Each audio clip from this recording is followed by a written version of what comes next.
Hello students. हम देखते हैं कि नंबर सिस्टम्स तो पढ़ना है। एक्चुअली हम लोग पढ़ने जा रहे हैं ओपन इंटरवल और क्लोज इंटरवल, तो उससे पहले नंबर सिस्टम का जानना बहुत ज़रूरी है। नंबर सिस्टम का नॉलेज बहुत ही ज़रूरी होता है ओपन इंटरवल और क्लोज इंटरवल जानने के लिए। तो नंबर सिस्टम में सबसे पहले हम लोग देखेंगे नेचुरल नंबर्स। बहुत सारे नंबर्स हैं। नेचुरल नंबर क्या होता है? Natural numbers means counting numbers are called natural number. Counting numbers are called natural numbers. Okay. वो फर्स्ट हम लोग देख लेंगे सारे नंबर्स को एक बार, उसके बाद हम लोग ओपन इंटरवल और क्लोज इंटरवल में जाएंगे, जो कि बहुत कंफ्यूजिंग टॉपिक होता है जनरली +2 के स्टूडेंट्स के लिए, कॉम्पिटिटिव एग्जाम के स्टूडेंट्स के लिए। ओपन इंटरवल और क्लोज इंटरवल क्या होता है, बहुत कन्फ्यूजन रहता है। तो उसको डिस्कस करने से पहले हम लोग थोड़ा सा नंबर सिस्टम जान लेते हैं। तो first of all, we will know about the natural numbers. I think everybody knows this one, natural number. फिर भी एक बार हम रिकैप कर लेते हैं। तो नेचुरल नंबर्स क्या होता है? Natural numbers, counting numbers are called natural numbers. For example, okay, 1 2 3 4 5 and so on. कहाँ तक चलेगा ये? Up to infinity. Okay. Then comes after natural numbers whole numbers. Whole number क्या होता है? Whole numbers is the number, natural number including zero are called whole number. You can write also natural numbers including zero are called whole numbers. Okay. Including zero means natural number के साथ हम लोगों ने सिर्फ zero को जोड़ दिया, वो बन गया whole number. That means 0 1 2 3 4 5 and so on. ये हो गया होल नंबर। थोड़ा सा हम फास्ट जा रहे हैं, ठीक है। होल नंबर के बाद आता है इंटीजर्स। इंटीजर्स क्या होते हैं? इंटीजर्स मीन्स क्या होता है कि negative and positive natural numbers including zero are called integers. Define ऐसे कर सकते हैं, नेगेटिव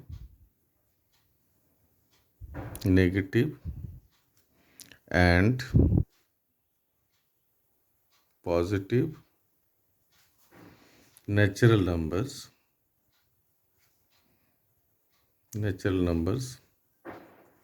including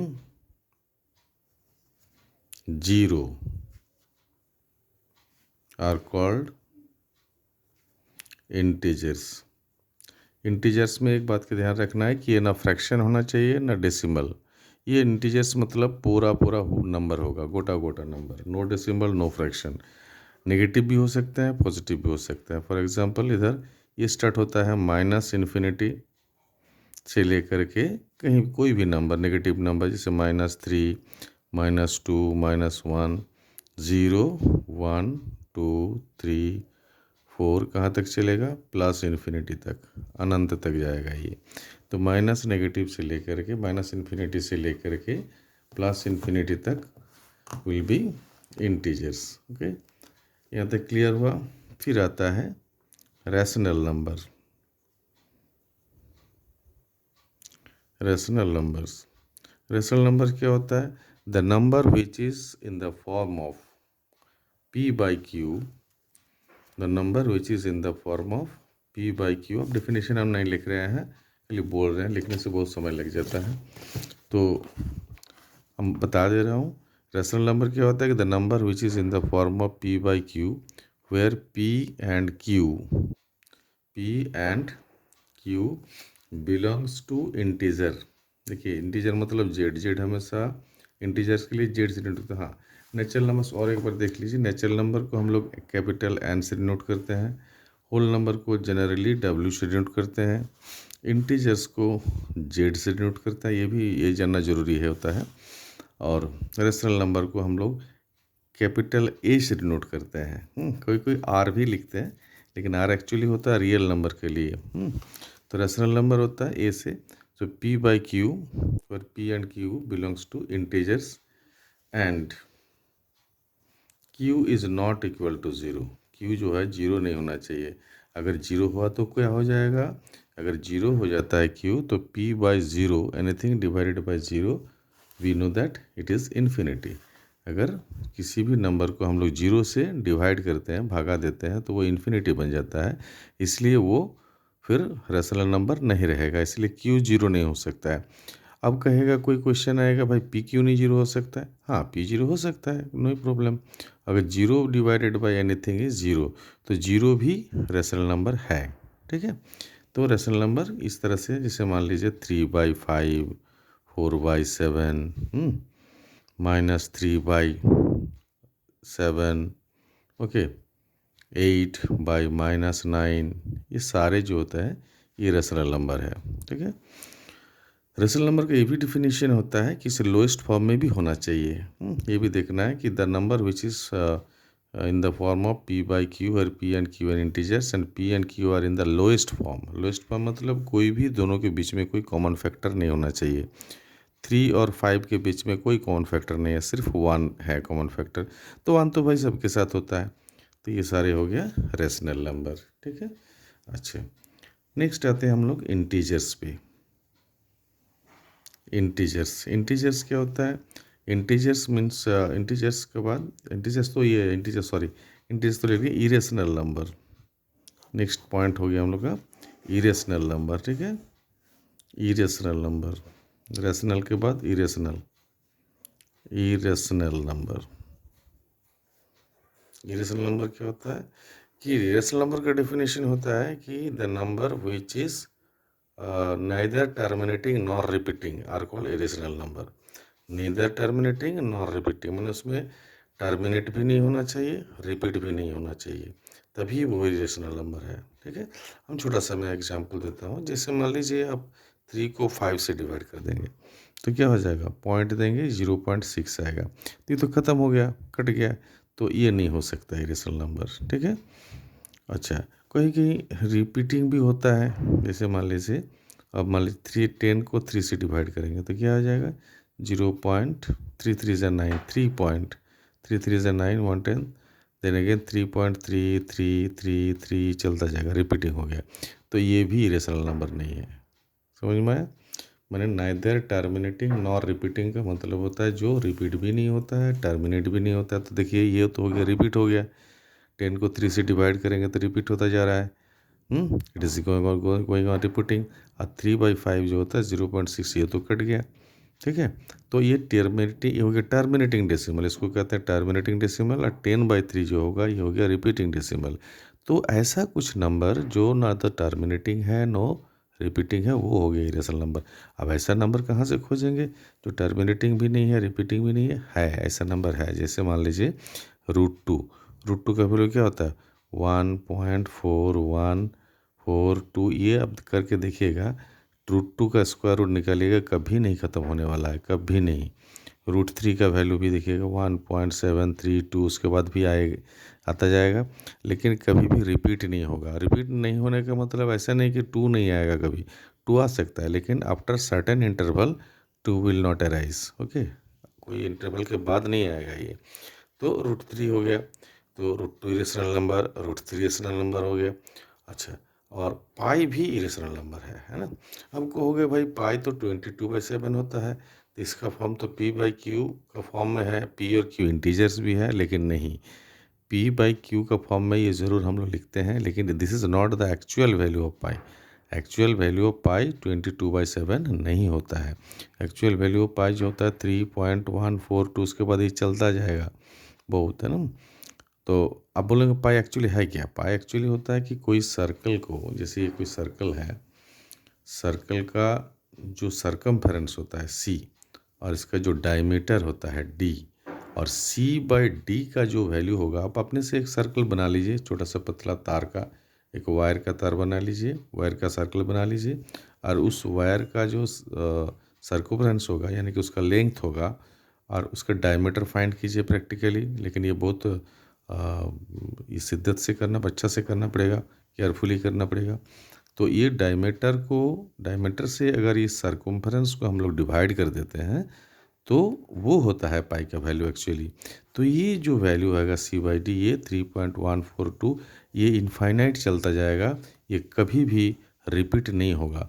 आज तक वो इस पर रिसर्च भी चला है बहुत। तो Guinness book of world record में भी पाई का वैल्यू का पाई पर जो है रिकॉर्ड बनाया है बहुत लोगों ने।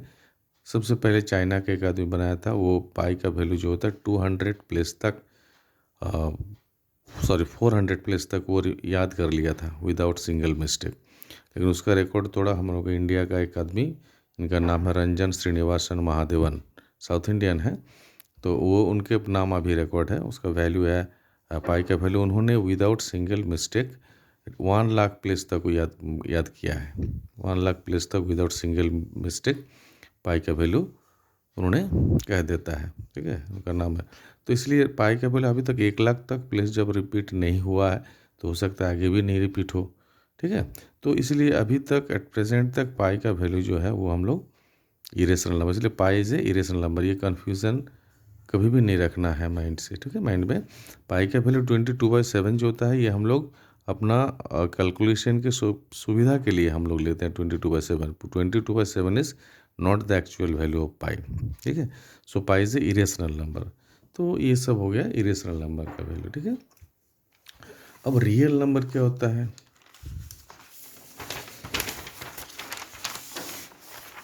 नेक्स्ट रहता है रियल नंबर्स। तो रियल नंबर मतलब हो गया कि अब रियल नंबर जितना इरेशनल और रेशनल नंबर्स मिला के जो नंबर होता है वो होता है रियल नंबर्स, ओके। तो रियल नंबर मीन्स हो गया 6 नंबर में रियल नंबर्स। तो रियल नंबर्स क्या होता है कि जो rational and irrational set of rational and irrational number we can say like this, the set of rational and irrational numbers are called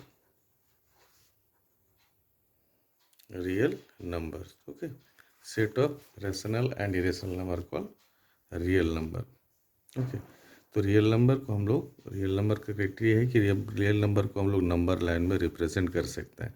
तो है ना, जैसे √3 को हम लोग रिप्रेजेंट करने के लिए लिखते हैं ना, ये 0 होता है, 1 होता है, फिर यहाँ पे एक परपेंडिकुलर ड्रॉ करते हैं, फिर यहाँ से एक हाइपोटेन्यूज डालते हैं, आर्क से बनाते हैं, ये 1 यूनिट होता है, ये 1 यूनिट होता है, तो ये √2 यूनिट होता है। √2 यूनिट के बराबर हम लोग एक रेडियस लेके सर्कल बनाते हैं। तो सर्कल नंबर लाइन में जहाँ मीट करता है दैट रिप्रेजेंट्स √2 अंदर नंबर लाइन। इसका मतलब √2 को भी हम लोग नंबर लाइन में रिप्रेजेंट कर सकते हैं। तो this is called real number line, इसलिए हम लोग को रियल नंबर लाइन भी कहते हैं। नंबर लाइन को रियल नंबर लाइन भी कहा जाता है। सो रियल नंबर हो गया। अब कहेगा कोई भाई रियल है तो क्या इमेजिनरी भी होता है क्या? यस, इमेजिनरी भी होता है। हम लोग क्लास 11 में पढ़ते हैं इमेजिनरी नंबर। इमेजिनरी नंबर क्या होता है कॉन्सेप्ट, जैसे थोड़ा सा हम लोग पढ़ते हैं इमेजिनरी के बारे में। इसका अलग से एक चैप्टर भी होता है कॉम्प्लेक्स नंबर, जो पढ़ते हैं क्लास 11 में। तो इमेजिनरी नंबर मतलब अभी थोड़ा सा हम लोग कहें ये डिस्कस करेंगे इमेजिनरी के बारे में, ठीक है। इमेजिनरी नंबर, क्योंकि एक वीडियो में पूरा पॉसिबल नहीं है ये करना, ठीक है। वो नेक्स्ट वीडियो में हम लोग उसको डिस्कस करेंगे। इमेजिनरी नंबर का मतलब क्या है? जैसे सिंपल, हम बहुत छोटा सा एग्जांपल दे रहा हूँ। जैसे मान लीजिए x² + 1 = अगर 0 होता है तो x² का वैल्यू क्या आएगा? -1 होगा, ठीक है। तो x का वैल्यू क्या आएगा? √-1 होगा। तो क्या -1 का स्क्वायर रूट क्या होगा? अगर मान लेते हैं कि भाई चलो थोड़ा देर के लिए -1 का रूट -1 है, लेकिन इसको जब हम लोग स्क्वायर करेंगे तो वो तो x² होना चाहिए। तो -1 × -1 इज +1, तो 1 = x²। तो मेरा तो क्वेश्चन ये नहीं था, मेरा x² = -1 था, तो इसका मतलब -1 नहीं है, ठीक है। अब बोलेंगे नहीं ये +1 होता होगा, तो +1 करेंगे तो फिर भी तो x² = फिर 1 ही हो जाएगा। तो x² = फिर 1 हो गया। तो मतलब ये न -1 हुआ न +1 हुआ, दोनों में से कुछ भी नहीं हुआ। तो ये क्या है? इसी को हम लोग एक ग्रीक वर्ड है आयोटा। आयोटा का फर्स्ट लेटर होता है आई, तो इसको हम लोग आई से डिनोट करते हैं, आयोटा।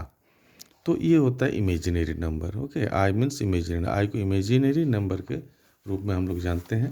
ठीक है, तो मतलब हुआ कि आई का वैल्यू हो गया √-1। ठीक है, तो आई स्क्वायर का वैल्यू क्या होगा, आई स्क्वायर का वैल्यू हो जाएगा -1, इसको स्क्वायर करेंगे तो रूट हट जाएगा। ठीक है, आई क्यूब का वैल्यू क्या होगा, -1 into I, that is -i। इसी तरह से i⁴ क्या होगा, i⁴ हो जाएगा आई स्क्वायर इंटू आई स्क्वायर। तो आई स्क्वायर का वैल्यू हो गया -1 इंटू -1, तो -1 इंटू -1 मीन्स +1। ओके, तो i⁴ का वैल्यू हो गया +1 यानी कि 1। तो अब देखिएगा कि आई का जो वैल्यू होता है या तो आई होगा या तो माने आई का कुछ भी पावर हो, है ना, ध्यान रखना, आई का कुछ भी पावर हो, i⁴, i⁴q, i⁴100, उसका आंसर आने वाला है ना, आई, उसका आई का वैल्यू, आई का पावर एनीथिंग, i⁴n, और n belongs to anything. Okay, n belongs to natural number, कोई भी नेचुरल नंबर होगा। तो आई का जो वैल्यू आंसर जो आएगा वो हमेशा आएगा 1 आएगा या -1, आई या -i। ये ध्यान रखिएगा कि ये इतना ही के अंदर इसका आंसर आएगा। ठीक है, तो ये इमेजरी नंबर तक हम लोग अभी पढ़े नंबर सिस्टम में। ठीक है, तो इतना जानना जरूरी होता है नंबर सिस्टम में। उसके बाद फिर आगे हम लोग क्लोज इंटरवल, ओपन इंटरवल पढ़ेंगे नेक्स्ट वीडियो में। Okay, thank you very much everyone.